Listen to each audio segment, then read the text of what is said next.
Alors là, on a pratiquement que des colverts. Sur le terrain, les gardes de l'Office national de la chasse et de la faune sauvage n'ont jamais relâché leur surveillance. Ils parcourent toujours les étangs à la recherche d'éventuels oiseaux morts.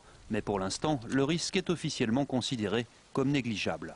Au mois de septembre, nous avons effectué une centaine d'écouvillonnages sur des canards. Des prélèvements, hein. Et des prélèvements pour surveiller et voir si le virus était présent ou pas.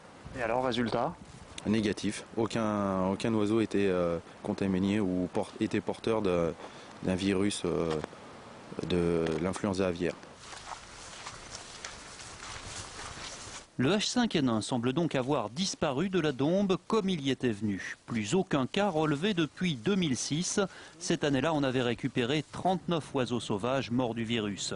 C'est dans ce laboratoire de Bourg-en-Bresse que les cadavres suspects sont analysés. Cette zone du laboratoire est une zone confinée de type P3, c'est-à-dire qu'on y accède avec des règles particulières en passant par 3 sas successifs. C'est une zone qui est sous atmosphère contrôlée. Durant cette année 2008, ce laboratoire n'a réalisé qu'une quarantaine d'autopsies visant à identifier un virus aviaire et toutes se sont révélées négatives. Mais la vigilance reste de mise à l'approche des migrations hivernales.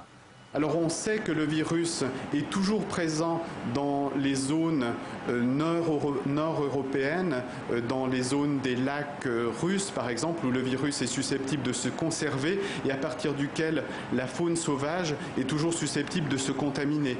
Mais de toute façon, s'il y a de la mortalité dans un secteur quel qu'il soit, ce sera l'occasion de faire des analyses et de repérer si nous avons un virus éventuellement transporté par des migrateurs. Depuis le cauchemar de l'hiver 2006 et ses conséquences économiques sur les élevages, la Dombe a donc retrouvé une vie normale, mais reste sous haute surveillance.